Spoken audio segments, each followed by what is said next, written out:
For 50 years, they'd gotten away with murder. For 50 years, they'd silenced witnesses, buried evidence, and convinced the world that 6 honor students had simply run away. But now, Sarah Brennan had done the unthinkable. She'd found proof. She'd uncovered their names. She'd exposed their crimes. And they were done playing games. Arthur Walsh, the 82-year-old man who'd helped her, was dead within hours of their meeting, his house reduced to ash. Sarah's apartment had been torn apart, the original evidence stolen. And now, staring at a photo of her unsuspecting grandmother and a threat that promised death for everyone she loved, Sarah realized she wasn't just fighting for justice anymore. She was fighting for survival. Because the people who'd murdered 6 teenagers in cold blood 50 years ago were coming for her next, and this time, they wouldn't leave any witnesses. Before we dive into the explosive conclusion, drop a comment telling us where you're watching from. And hit subscribe because what happens next will leave you speechless.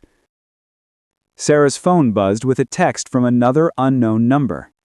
This time, there was a photo attached. It was her grandmother, Margaret Brennan, photographed through her kitchen window. Taken this morning. The text below read, "We have what you found at the homestead, and we know you made copies. You have 24 hours to deliver everything, every file, every photo, every document, or we start with your grandmother, then your mother, then you. Don't test us." Sarah stared at the text, rage and fear warring inside her. They'd been watching her. They'd gone back to the homestead and found the ammo box. They'd killed Arthur Walsh within hours of him meeting with her. And now they were threatening her family.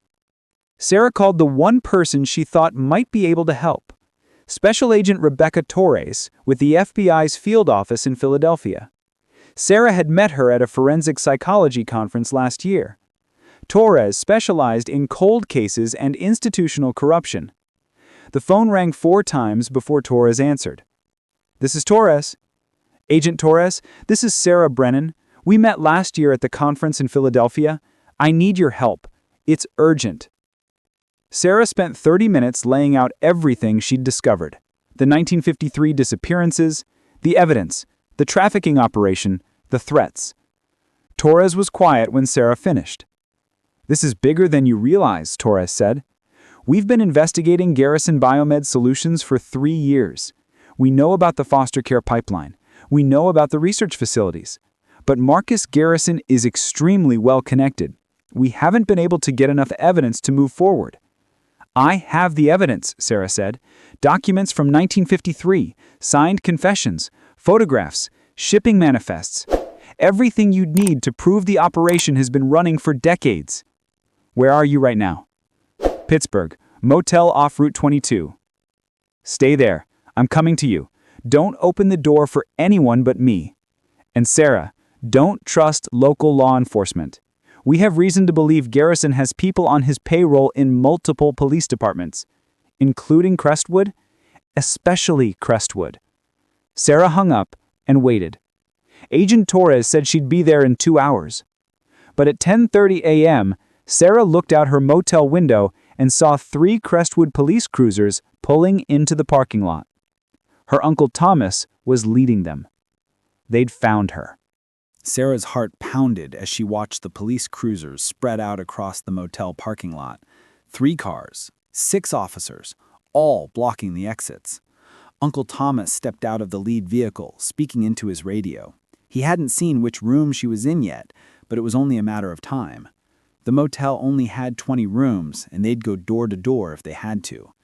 Sarah grabbed her laptop and phone, shoving them into her backpack. She had maybe 2 minutes before they started knocking. The evidence was already uploaded to the cloud, already sent to her mother and Agent Torres. But if they took her into custody, if they made her disappear like Arthur Walsh, none of it would matter.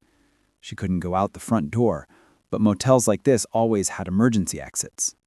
Sarah slipped out the back window, dropping into the alley behind the building. She could hear Thomas's voice from the parking lot, directing his officers to start checking rooms. She ran. 3 blocks away, she found a diner and slipped inside, taking a booth in the back corner where she could watch the street. Her hands were shaking so badly she could barely hold her phone. She called Agent Torres. "They found me," Sarah said when Torres picked up. "Crestwood Police. My uncle is leading them. I had to run." "Where are you now?" "Tony's Diner on Elmwood Street, but I can't stay here long." Torres's voice was urgent. "Listen to me carefully. Do not go back to Crestwood. Do not contact any local police. I'm sending you an address in Philadelphia. It's a safe house. Get there as fast as you can. I'll meet you tonight." Sarah wrote down the address with a shaking hand. "Agent Torres," Sarah said. "They killed Arthur Walsh last night. They're threatening my family. How do I stop them?" "You stop them by staying alive long enough for me to build a case," Torres said firmly.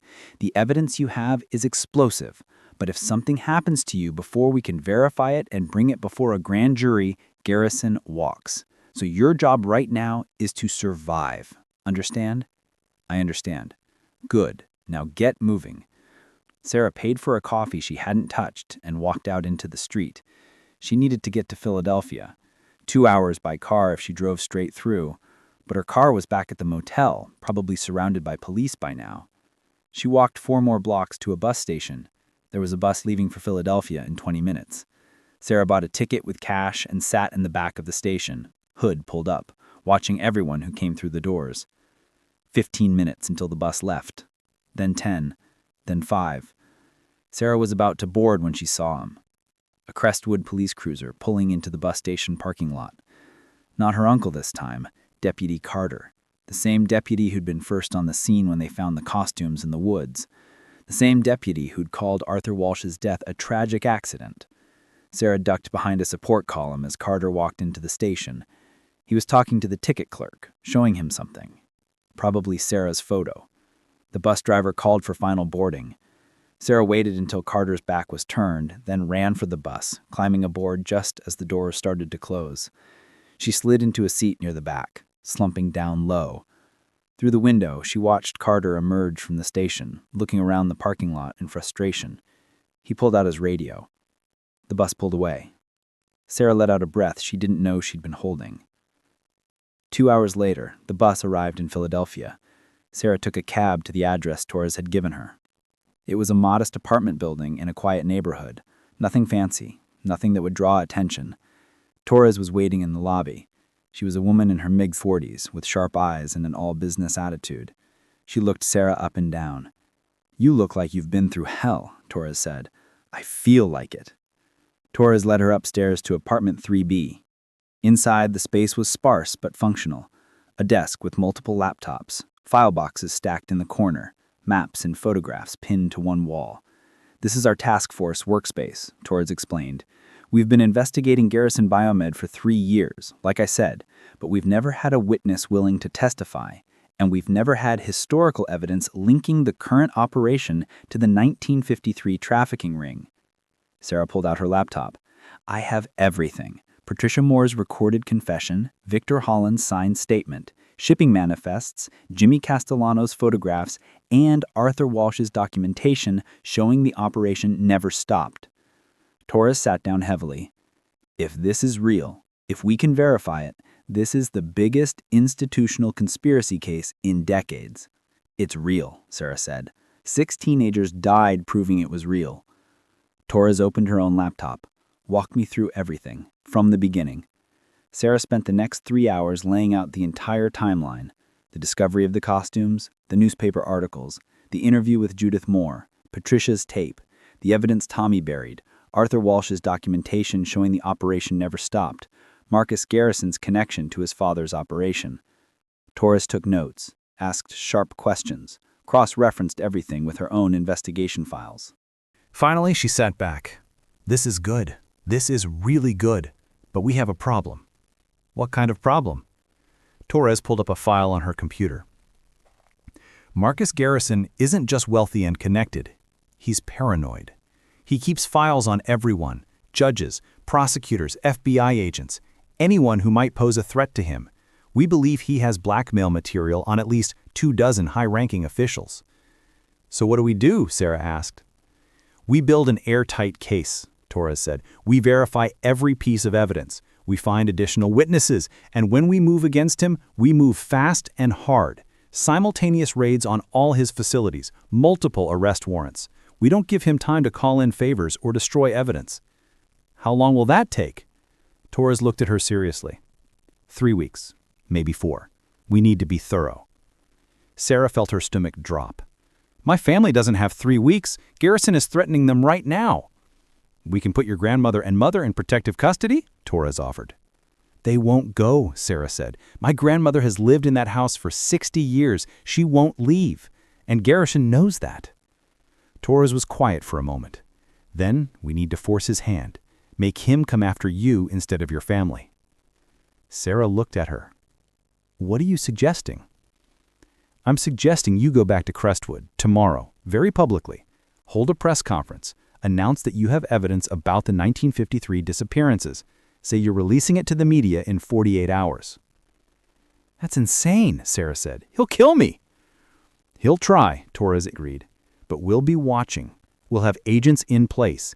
And when he makes his move, when he tries to silence you or retrieve the evidence, we'll have him on conspiracy to commit murder, witness tampering, obstruction of justice, all the charges we need to move forward immediately.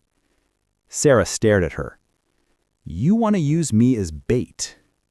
I want to give you a chance to finish what your uncle started, Torres said quietly. Tommy Brennan and his friends died because they stood up and said, this has to stop. You have the same choice. Hide and hope Garrison doesn't find you, or stand up and force him into the open. Sarah thought about Patricia Moore, 17 years old, recording her insurance tape. About Tommy, burying evidence under an old well. About Arthur Walsh, carrying guilt for 50 years. When do we start? Sarah asked. Torres smiled grimly. Tomorrow morning. I'll set up the press conference. You just have to show up and tell the truth. That night, Sarah barely slept. She lay in the safe house bedroom staring at the ceiling, thinking about what she was about to do. In the morning, Torres briefed her over coffee. The press conference is scheduled for 11 a.m. at the Crestwood Town Hall. Every major outlet in the region will be there. We're billing it as a major announcement about the 1953 disappearances. That'll get attention. What do I say?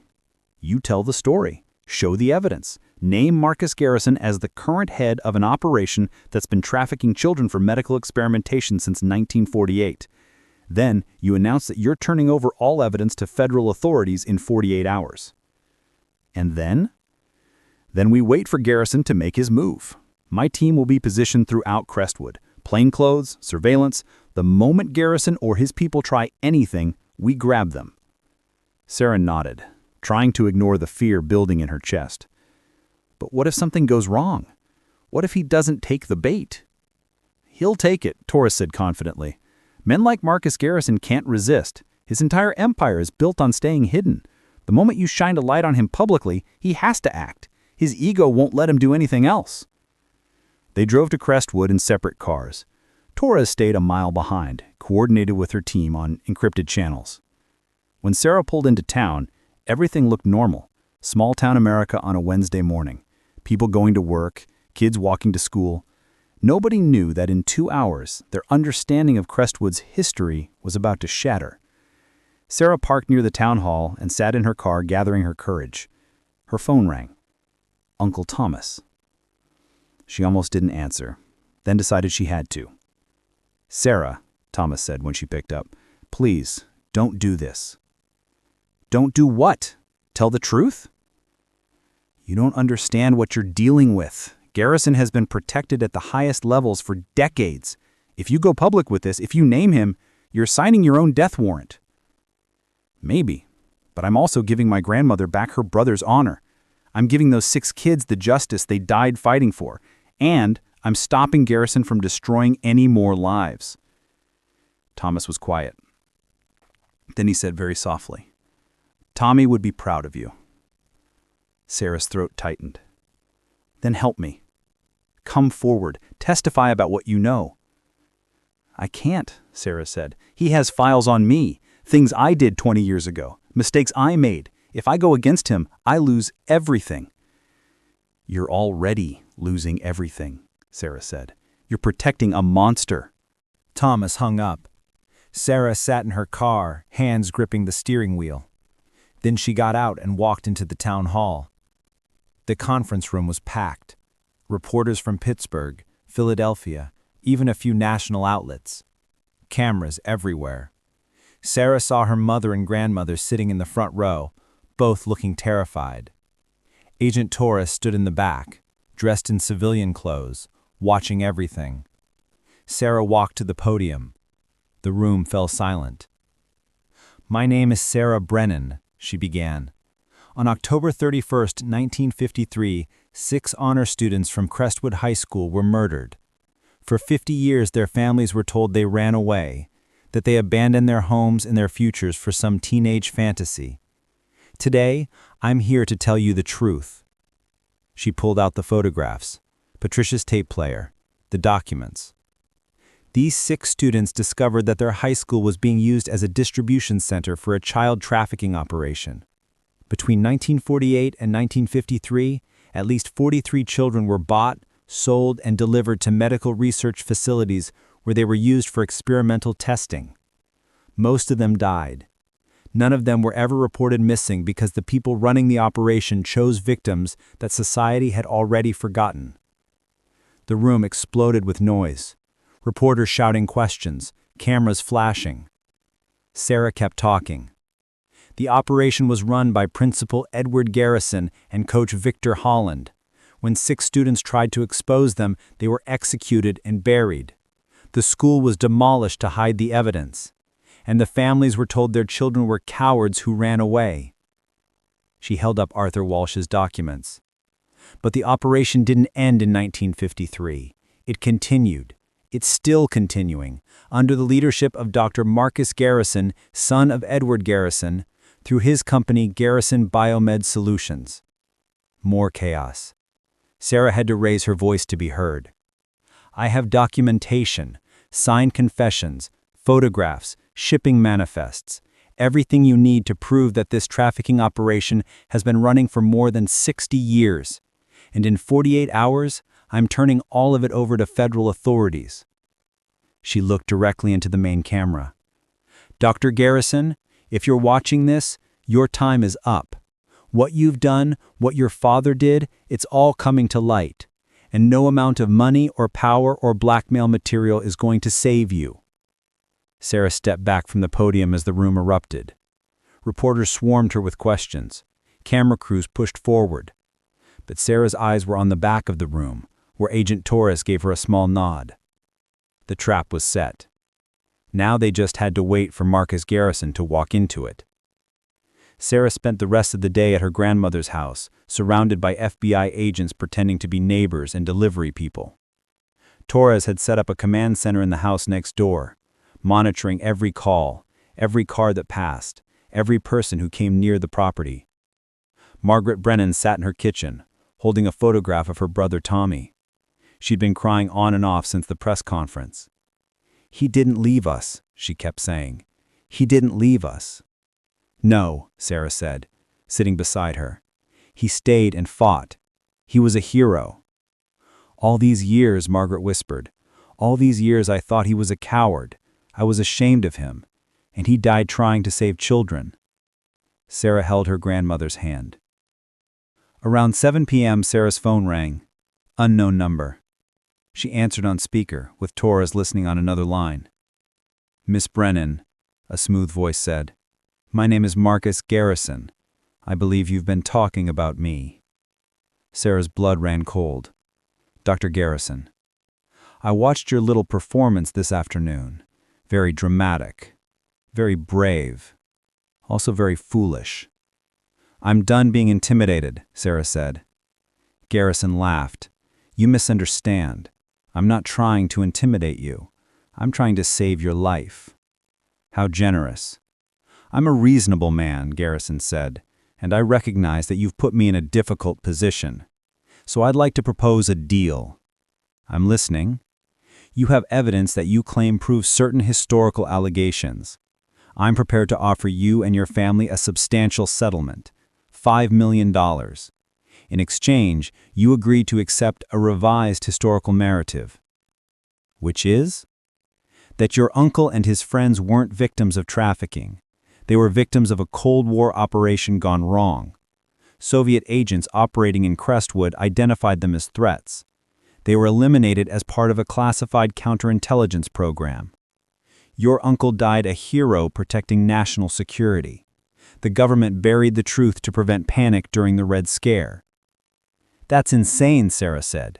Nobody would believe that. They believed the runaway story for 50 years, Garrison said calmly. People believe what they're told by authorities. We'll provide documentation, declassified files, official statements. Your family gets money, closure, and the knowledge that Tommy Brennan died a patriot. And you get to live. And if I refuse? Garrison's voice went cold. Then you die, your grandmother dies, your mother dies, and we bury the evidence so deep that nobody will ever find it, just like we did in 1953. You're admitting to murder, Sarah said. I'm having a private conversation with a young woman who's about to make a very important decision. There's no recording, no witnesses, just you and me discussing hypotheticals. Sarah looked at Torres, who was typing rapidly on her laptop, trying to trace the call. I need time to think about it, Sarah said. You have 24 hours, Garrison said. Tomorrow night, 8 p.m., meet me at the old Crestwood High School site, the original location where the school stood in 1953. Come alone, bring all copies of the evidence, and we'll make the exchange. Money and a new narrative for your silence. And if I don't come alone? Then your grandmother dies in her sleep tonight. Heart attack, very tragic, very natural, and you'll know that her blood is on your hands. The line went dead. Sarah sat frozen. Torres burst through the door from the house next door. Did you trace it? Sarah asked. Dead end. Burner phone. But we got the recording. That's admission of conspiracy. That's enough for an arrest warrant. But he wants me to meet him tomorrow night, Sarah said. At the old school site. Torres paced the room, thinking. This is good. This is exactly what we needed. He's bringing you to the original crime scene. That's where we'll grab him. Sarah's hands were shaking. He threatened my grandmother. We'll protect her, Torres promised. We'll have agents here all night. He won't get near her. But Sarah could see the worry in Torres's eyes, because both of them knew the truth. Marcus Garrison had been killing people and covering it up for 60 years, and he was very, very good at it. That night, Sarah barely slept. FBI agents took shifts watching the house, but every small sound made her jump. Every car that passed on the street made her wonder if it was Garrison's people coming for her grandmother. At 3 a.m., she gave up trying to sleep and went downstairs. Her grandmother was sitting at the kitchen table in her robe bath, holding a cup of tea. Can't sleep either? Margaret asked. Sarah shook her head and sat down. Her grandmother reached across the table and took her hand. When I was 13 years old, Margaret said quietly, Tommy told me something the night before that bonfire. He said he and his friends had discovered something important, something dangerous. He said if anything happened to him, I should remember that he wasn't running away, that he was standing up. Sarah's throat tightened. You never told anyone? Who would have believed a 13-year-old girl? Margaret's eyes filled with tears. Sheriff Brennan, my own father, told me I was being dramatic, that Tommy had left us and I needed to accept it. So I buried what he'd said, convinced myself I'd misunderstood. It was easier than believing my brother had been murdered, and nobody cared enough to find out why. She squeezed Sarah's hand. But I never forgot, Margaret continued. For 50 years I've carried those words, wondering if I should have fought harder, if I should have made them listen. You were a child, Sarah said gently. It wasn't your responsibility. Maybe not then, Margaret said. But I'm not a child anymore. And tomorrow night when you go meet that monster, I'm going with you. Absolutely not, Sarah said immediately. He killed my brother, Margaret said, her voice fierce. He destroyed my family. He made me spend 50 years ashamed of the bravest person I ever knew. I've earned the right to look him in the eye. It's too dangerous. I'm 68 years old, Margaret said. I've lived my life. But those 6 children never got to live theirs. So yes, I'm coming, and you're not going to stop me. Sarah looked at her grandmother and saw the same determination that must have been in Tommy Brennan's eyes on Halloween night, 1953. The next morning, FBI agent Torres was not happy with Margaret's decision. "This is a federal operation," Torres said firmly. "We can't have civilians in the middle of it." "Then arrest me for interfering," Margaret said calmly, "because I'm going either way." Torres looked at Sarah for help. Sarah just shrugged. "She's a Brennan. Stubbornness runs in the family." Torres sighed. "Fine, but you both wear wires. You both follow my instructions exactly, and if anything goes wrong, you run. No heroics. Understood?" They spent the afternoon preparing. Torres's team set up surveillance around the old school site, sharpshooters in the surrounding buildings, plainclothes agents positioned as homeless people, joggers, anyone who wouldn't look suspicious. The original Crestwood High School had been demolished in 1953, but the foundation was still there. It was an abandoned lot now, overgrown with weeds, surrounded by a chain-link fence. The area had never been redeveloped. Local rumors said the land was contaminated, though no official reports ever confirmed it. Sarah suspected the real reason nobody wanted to build there was because everyone sensed, on some level, that it was a grave. At 7 p.m., Torres fitted Sarah and Margaret with wire transmitters, hidden under their clothes. "Remember," Torres said, "get him talking. Get him to admit everything on tape. We need him to confess to the 1953 murders and to the current trafficking operation. Once we have that, we move in."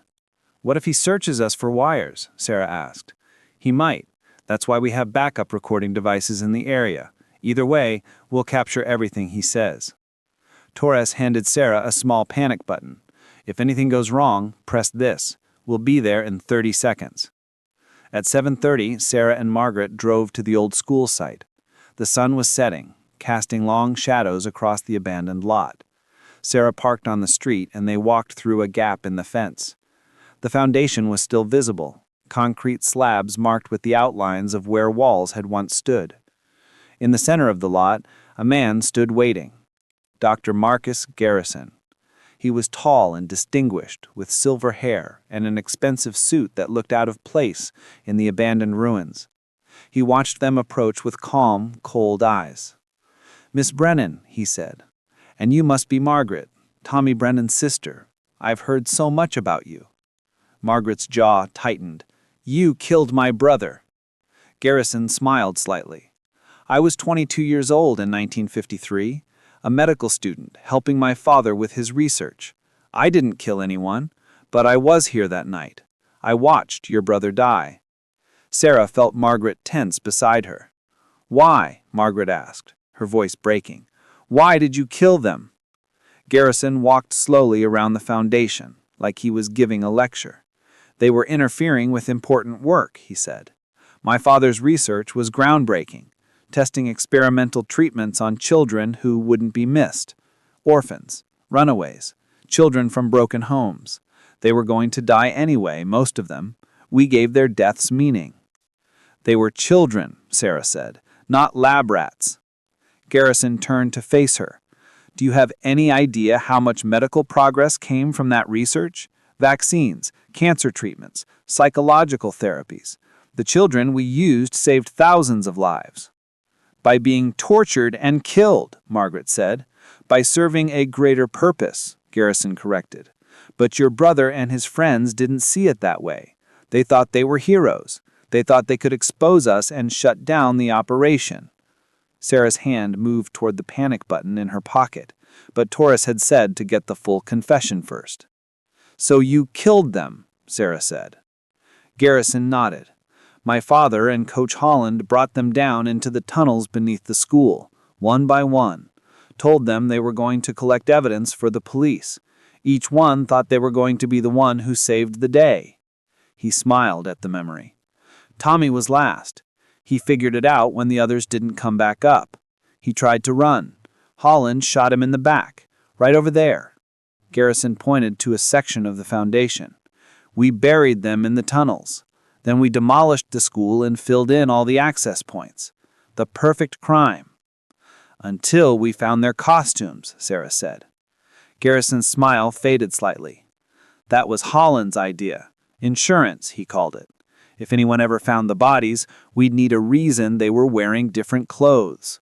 Plant the original costumes in the woods, make it look like some kind of ritual killing by transients. It worked perfectly until that logging company opened up the protected forest." He walked closer to Sarah and Margaret. "But that's ancient history. Let's talk about the present. Did you bring the evidence?" Sarah held up a USB drive. "Everything. Patricia's tape, Holland's confession, the shipping manifests, the photographs. And the copies. Deleted. All of them." Garrison extended his hand.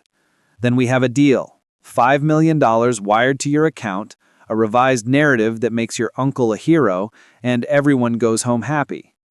"Not everyone," Margaret said quietly. 43 children didn't go home. 6 teenagers didn't go home. Arthur Walsh didn't go home." Arthur Walsh was a coward, Garrison said dismissively. He could have stopped this decades ago. Instead, he kept his mouth shut and lived with his guilt. His death was a mercy. "You killed him," Sarah said. "I made a phone call," Garrison corrected. "People I employ handled the details. Just like they'll handle you if you don't give me that USB drive right now." Sarah looked at Margaret. Her grandmother nodded slightly. Sarah held out the drive. Garrison reached for it. And that's when Sarah pressed the panic button. Instantly, the abandoned lot flooded with light. FBI agents emerged from every direction, weapons drawn, shouting commands.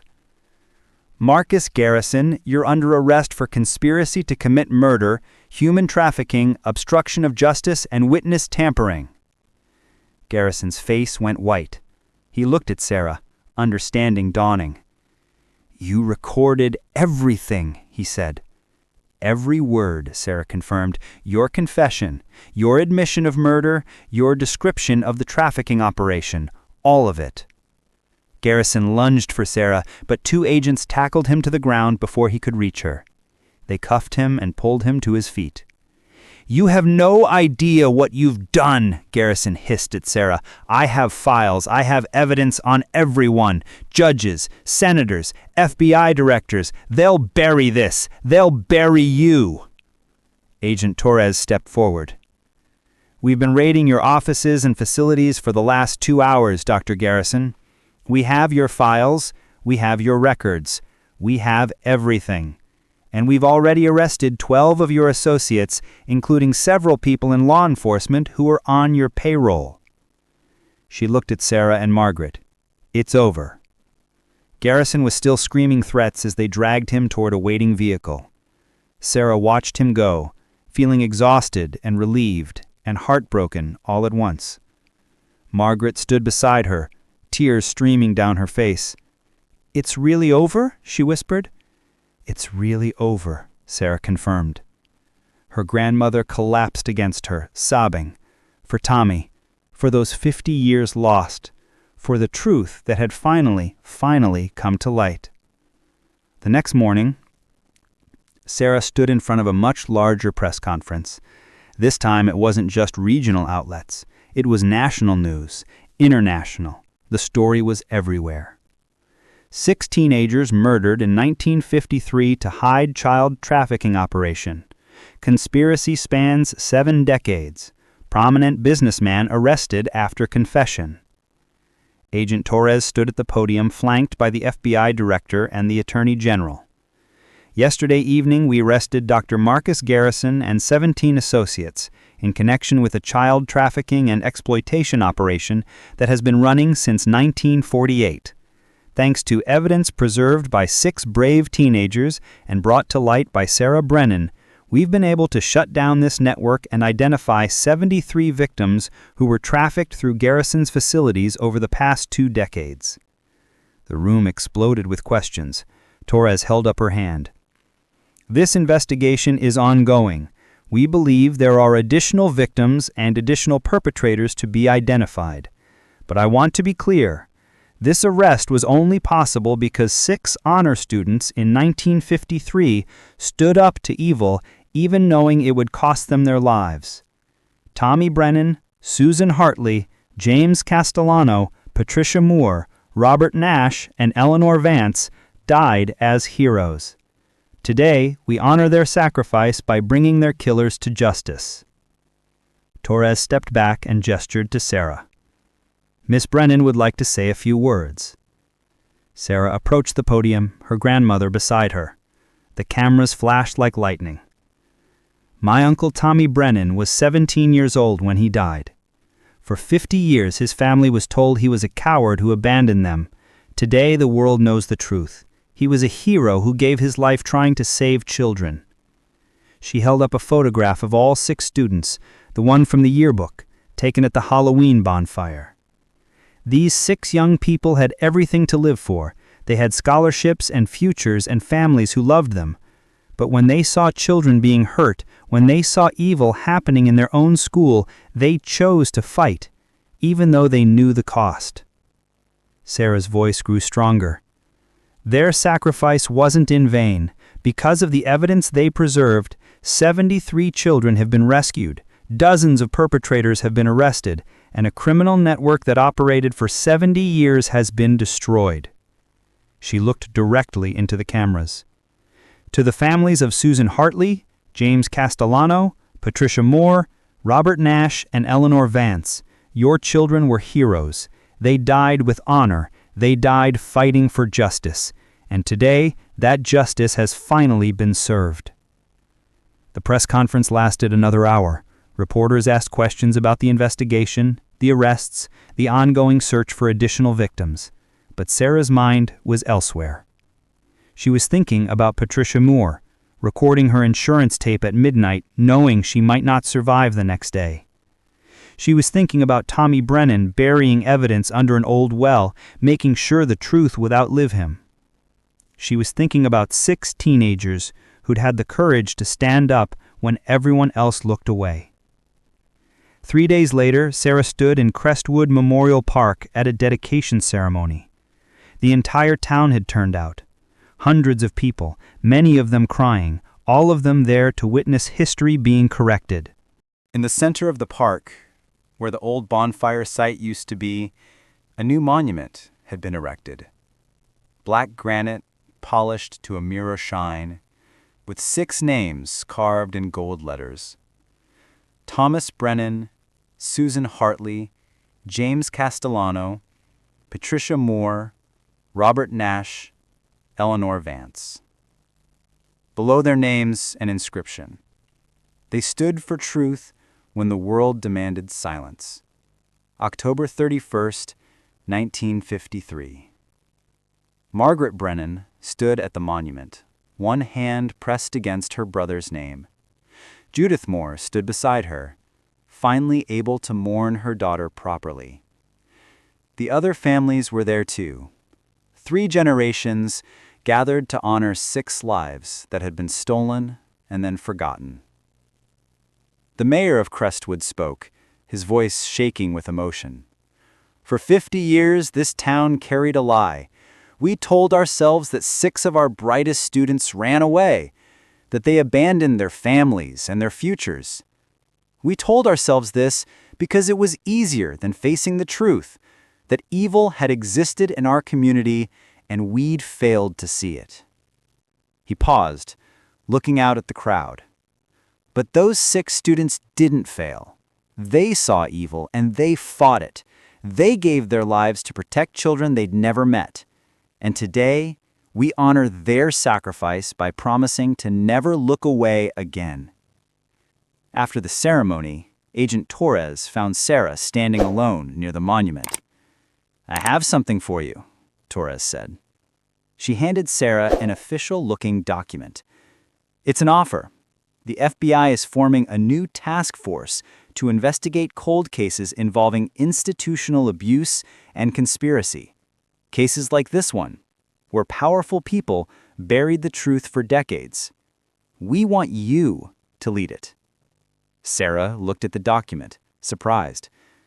"Lead it? I'm not even an agent." "We'll fast-track your training. You have something most agents don't: personal understanding of what these families have gone through. And you've proven you won't stop until you find the truth." Sarah thought about Arthur Walsh, 82 years old, finally unburdening himself of a 50-year secret. She thought about all the other families out there, still waiting for answers, still being told their loved ones ran away or died accidentally, when the truth was something far darker. "How many cases are we talking about?" Sarah asked. "We've identified 127 cold cases between 1945 and 1975 that show patterns similar to what happened here: missing children, suspicious deaths, institutional cover-ups. Most were never properly investigated." 127, Sarah repeated softly.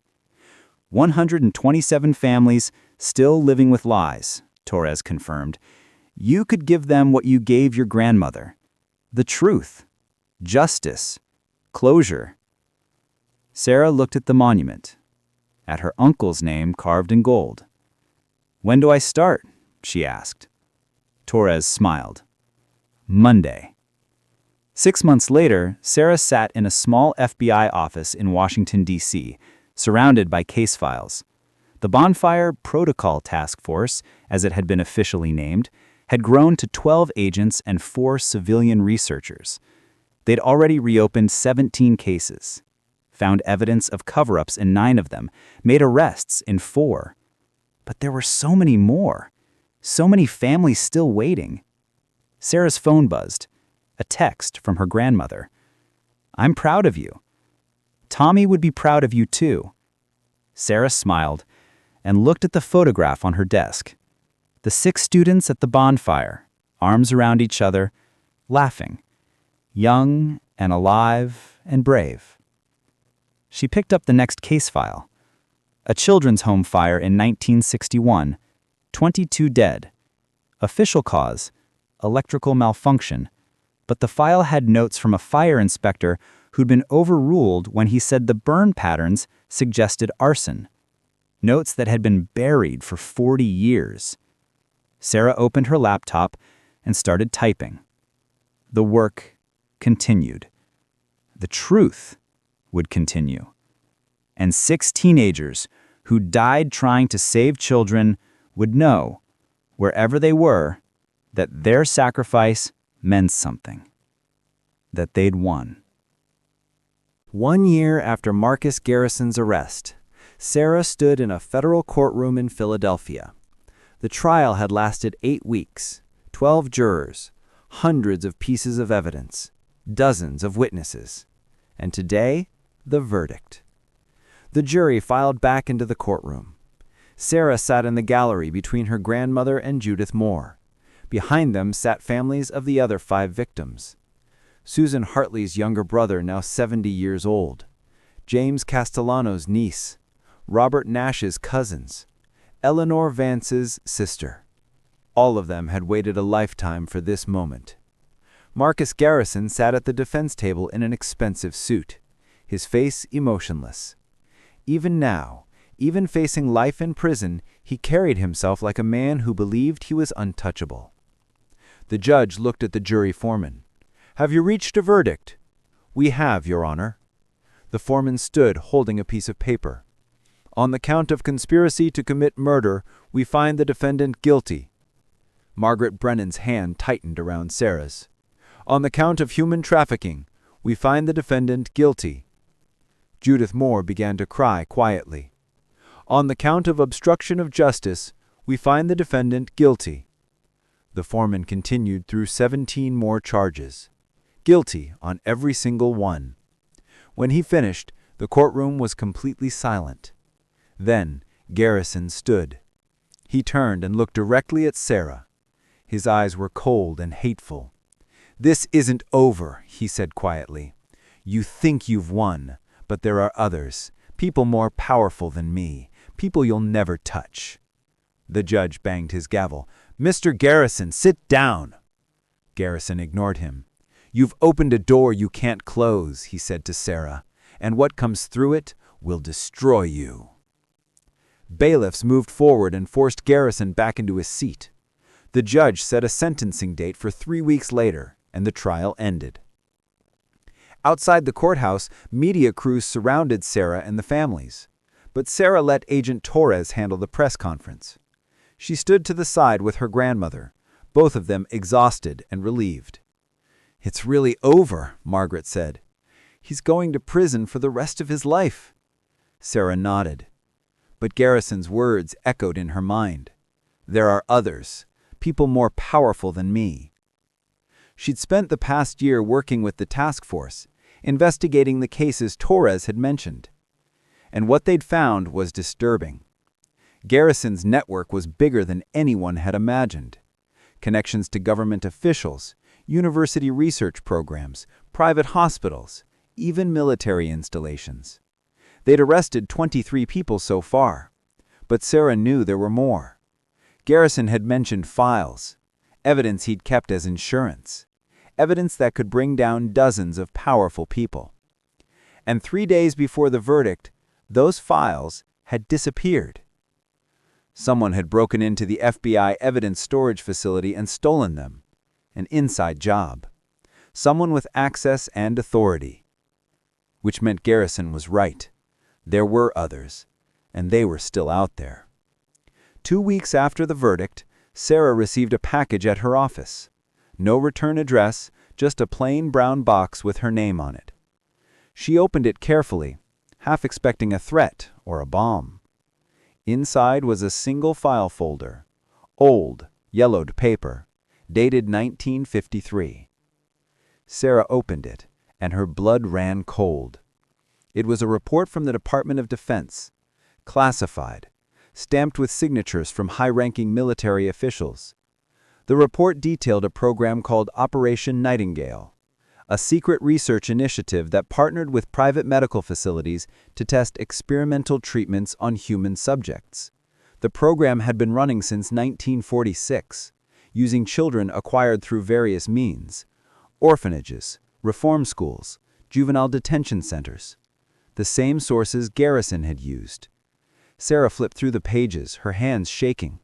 The report listed dozens of facilities across the country, dozens of researchers, and at the bottom of the final page, a list of authorized contractors. Garrison Medical Logistics was number 4 on the list. This wasn't just Garrison's operation. This was government-sponsored, taxpayer-funded, authorized at the highest levels. Sarah looked up. Agent Torres was standing in her office doorway. "How long have you known?" Sarah asked quietly. Torres closed the door behind her. 3 months. We found references to Operation Nightingale in Garrison's files before they were stolen. We've been trying to verify it, but every document we tracked down has been classified or destroyed. She sat down across from Sarah. "The program officially ended in 1974, Torres said, but we believe elements of it continued under different names, different agencies. The people who ran it are still alive, Sarah, and they're still powerful." "Why didn't you tell me?" "Because I needed you focused on Garrison, on getting justice for those 6 kids. If you'd known how deep this went, it might have compromised the case." Sarah felt betrayed. Everything we found, everything we exposed, it was just the tip of the iceberg, wasn't it? Torres nodded. Garrison was a contractor, a middleman. The real architects of this operation are still out there, and they're watching us. Sarah looked down at the file. "Why send this to me? Who sent it? I don't know, Torres admitted. But whoever it was, they want you to know the truth. Maybe they're whistleblowing. Maybe they're threatening you. Either way, it changes everything. Sarah stood and walked to her office window. Outside, Washington, D.C. spread out before her. Monuments to justice and freedom. Buildings where the most powerful people in the world made decisions that shaped history.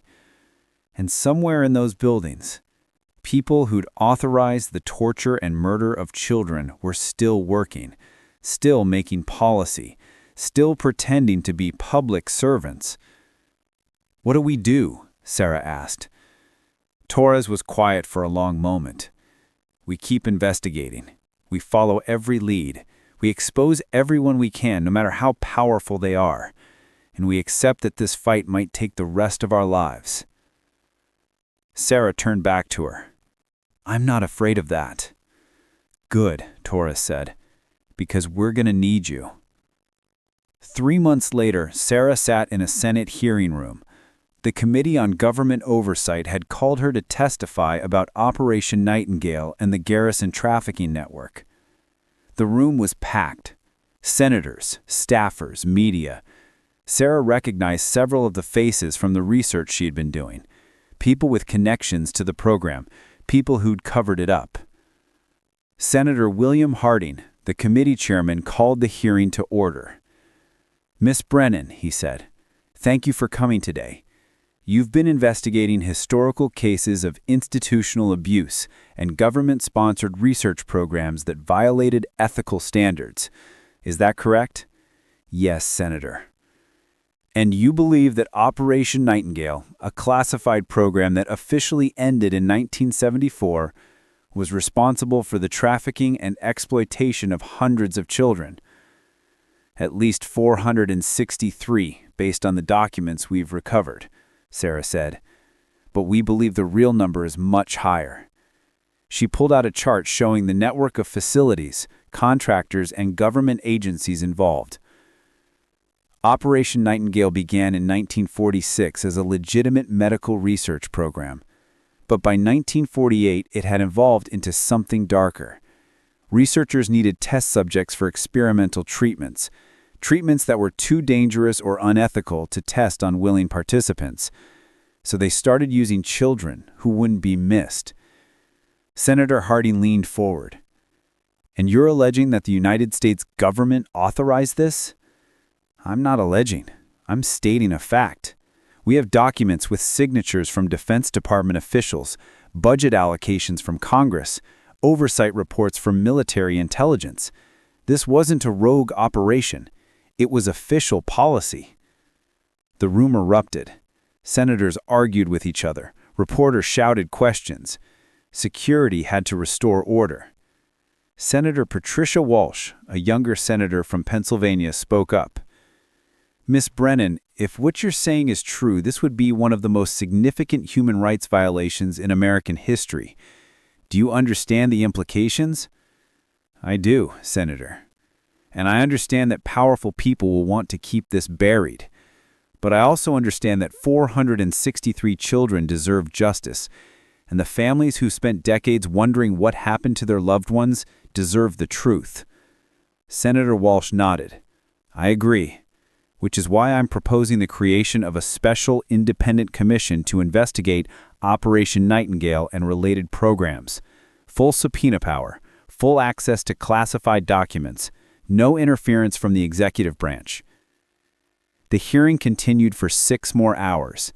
Sarah testified about everything the task force had discovered: the network of facilities, the methods of acquiring children, the experiments that had been conducted, the cover-ups that had lasted for decades. By the end of the day, 3 senators had called for criminal investigations. 2 had called for Sarah to be investigated for revealing classified information. And the entire country was talking about Operation Nightingale. That evening, Sarah returned to her hotel room exhausted. She turned on the news and saw her own face on every channel. FBI task force leader exposes government child trafficking program. Senate erupts over revelations of decades-long cover-up. Families of missing children demand answers after explosive testimony. Sarah's phone rang constantly. Reporters, lawyers, families who thought their loved ones might have been victims of the program. She ignored most of the calls, but one number made her answer immediately. "Grandma?" "Sarah," Margaret said. Her voice was shaking. "Turn on channel 7 now." Sarah switched channels. A news anchor was interviewing a woman in her 70s. The woman was holding a photograph of a young boy. "My son disappeared in 1957, the woman was saying. He was 11 years old, in and out of foster care. The state said he ran away, but I never believed it. I searched for years. And now, hearing about this Operation Nightingale, I wonder if he was taken, if he was used in these experiments." The anchor asked if she had any proof. The woman shook her head. "Just a mother's intuition. But Miss Brennan said there were 463 documented cases. I'm hoping my son was one of them, because at least then I'd know what happened. At least then I could finally bury him." Sarah's throat tightened. Her phone buzzed with a text from Agent Torres. "We've received over 300 calls in the past 2 hours. Families looking for missing children. We're going to need more resources. A lot more." Sarah texted back, "How do we handle this?" Torres, "We investigate every single case, no matter how long it takes." Sarah looked at her grandmother's number still on the screen. "Grandma, are you okay?" Margaret was crying. "I'm proud of you, sweetheart. So proud. You gave Tommy justice. You gave those 6 kids justice. And now you're giving justice to hundreds more. You're doing what they couldn't finish." Sarah's wiped her own tears. "I couldn't have done it without you." "Yes, you could have," Margaret said. "But I'm glad I got to be here with you. I'm glad I got to see my brother's name cleared. I'm glad I got to know he died a hero." They talked for another hour. About Tommy, about the trial, about what came next. When Sarah finally hung up, she sat alone in her hotel room and thought about the 6 teenagers who'd started all of this, who'd discovered an evil conspiracy and decided to fight it, even knowing the cost. Patricia Moore recording her insurance tape at midnight. Tommy Brennan burying evidence under an old well. Susan Hartley copying enrollment records. James Castellano photographing trucks in the middle of the night. Robert Nash using his father's car to follow suspects. Eleanor Vance stealing keys to break into the principal's office. 6 17-year-olds who'd been braver than most adults would ever be. And now 67 years later, their evidence was bringing down an empire of evil that had operated for 3/4 of a century. 6 months after the Senate hearing, the Independent Commission released its preliminary report. The findings were devastating. Operation Nightingale had trafficked at least 647 children between 1946 and 1974. The program had continued under different names until 1989. Some elements might still be active, though evidence had been destroyed or was too heavily classified to access. 17 government officials were recommended for criminal prosecution. 23 were recommended for censure or investigation, though most were already dead. 12 private facilities were shut down. 43 lawsuits were filed by victims' families. And Sarah's task force was expanded. What had started with 12 people was now a division of 40 agents and researchers, investigating not just Operation Nightingale, but dozens of similar programs that had operated throughout the Cold War. Sarah was promoted to director of the Historical Justice Division, the youngest division director in FBI history. But the weight of the work was crushing. Every day brought new cases, new families desperate for answers, new evidence of horrors that had been hidden for decades. Some nights, Sarah wondered if they could ever truly finish this work, if they could ever expose all the evil that had been done, if they could ever give justice to all the victims. On those nights, she would look at the photograph on her desk. 6 teenagers at a bonfire, arms around each other, smiling. They'd known they couldn't stop all evil. They'd known that fighting might cost them everything. But they fought anyway. And that's what Sarah would do, for the rest of her career, for the rest of her life, if necessary. 2 years after Marcus Garrison's conviction, Sarah returned to Crestwood for the first time in months. She'd been traveling constantly, investigating cases, testifying at trials, meeting with families. But today was important. Today they were dedicating a new building at Crestwood High School, the Bonfire 6 Memorial Library, a place where students could learn about what happened in their town, about 6 teenagers who'd stood up to evil, about the importance of fighting for truth, even when the world wants you to stay silent. The ceremony was held on October 31st, the anniversary of the night those 6 students had died. Sarah stood at the podium, looking out at a crowd of hundreds, students, teachers, town officials, families, and in the front row, her grandmother, now 70 years old, sitting beside Judith Moore and the other survivors. 69 years ago today, Sarah began. 6 honor students attended a Halloween bonfire. They were excited about their futures. They were planning for college. They were looking forward to long, happy lives. She paused. But they discovered a terrible secret, and they made a choice. They could have stayed silent. They could have looked away. They could have told themselves it wasn't their problem. Sarah looked at the memorial library behind her. Instead, they chose to fight. They gathered evidence. They made a plan. They stood up to powerful, dangerous people, and they paid for it with their lives. Her voice grew stronger. For 50 years, the world believed they'd run away, that they were cowards, that they'd abandoned their families and their responsibilities.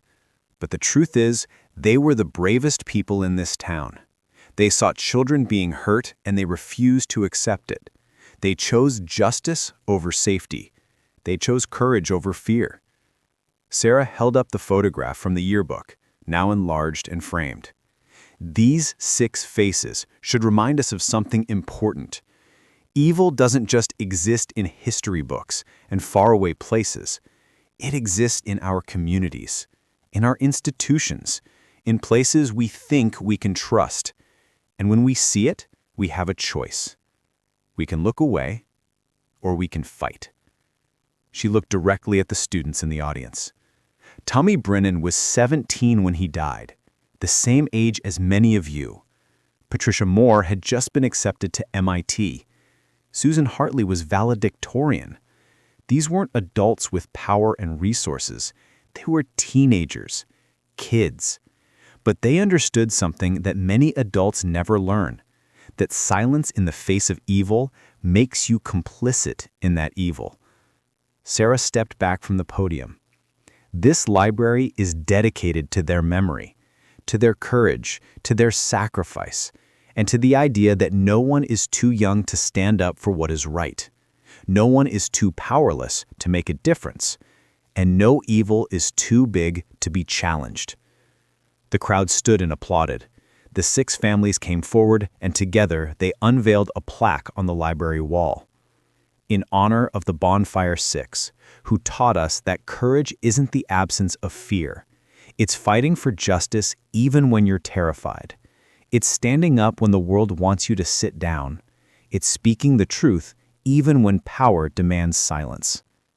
After the ceremony, Sarah walked to the memorial in the park, the one with the 6 names carved in gold. She placed 6 white roses at the base, one for each student. Her grandmother joined her. They stood together in silence for a long time. Finally, Margaret spoke. Do you think they knew that their sacrifice would lead to all this? That justice would finally come, even if it took 70 years? Sarah thought about Patricia's tape, Tommy's buried evidence, the careful planning they'd done, making sure the truth would survive, even if they didn't. I think they hoped, Sarah said. I think they believed that someday someone would find what they'd left behind. Someone would care enough to finish the fight. Margaret nodded. I'm glad it was you. They walked back toward the school together. Sarah's phone buzzed with a new message. Another case. Another family looking for answers. The work never ended. But every time Sarah felt overwhelmed, every time she wondered if it was all worth it, she would think of 6 teenagers at a bonfire, laughing, planning, preparing to fight for children they'd never met. And she would keep going. 3 years after Marcus Garrison's conviction, Sarah stood in front of Congress again, this time to present the final report from the Historical Justice Division. Over the past 3 years, she said, our division has investigated 147 cases of institutional abuse and government-sponsored human rights violations. We've identified 832 victims. We've made 63 arrests. We've recovered remains and provided closure to 109 families. She looked around the room at the senators and representatives listening. But our work is far from over. For every case we've solved, there are dozens more waiting to be investigated. For every family we've helped, there are hundreds still searching for answers. Senator Walsh, who'd become a strong ally, asked the question Sarah had been expecting. Miss Brennan, after 3 years of this work, after seeing the worst of what institutions and governments are capable of, do you still believe justice is possible? Sarah thought about her grandmother, finally at peace after 50 years of grief. She thought about Judith Moore, able to visit her daughter's grave and know the truth. She thought about the families who'd called her in tears, thanking her for finally giving them answers. I do, Senator, Sarah said firmly, because I've seen it happen. I've seen powerful people brought to justice. I've seen families get closure. I've seen the truth come to light even when it was buried under decades of lies. She pulled out the photograph she always carried, the 6 teenagers at the bonfire. These 6 teenagers believed justice was possible. They died believing it. And 70 years later, they were proven right. So yes, I believe justice is possible. It might take time. It might take sacrifice. It might take more work than any of us imagined. But it's possible. The committee voted unanimously to continue funding the Historical Justice Division for another 5 years. That evening, Sarah returned to her office to find a letter waiting for her. The handwriting was shaky, elderly. The return address was from a nursing home in Ohio. She opened it carefully. Dear Miss Brennan, my name is Helen Crawford. I'm 89 years old.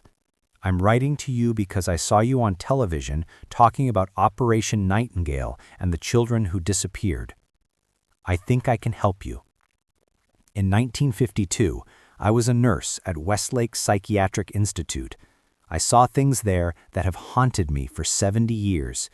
Children brought in the middle of the night, experiments conducted without consent, deaths that were never reported. I was young and scared. I didn't speak up. I've carried that guilt my entire life. But I kept records, names, dates, details of what was done to those children. I've been waiting for someone who would listen, someone who would care enough to do something with the information. I think you're that person. I don't have much time left, but before I die, I want to help give those children the justice they deserve. Please come visit me. I'll tell you everything.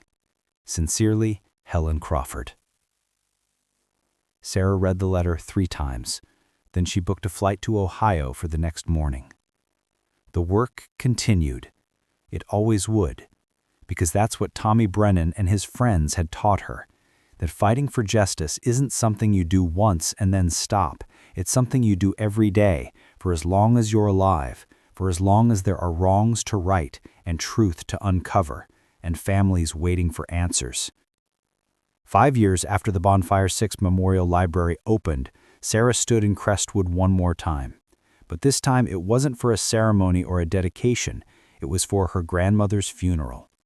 Margaret Brennan had died peacefully in her sleep at 73. She'd lived to see her brother's name cleared, to see justice served, to see the truth finally told.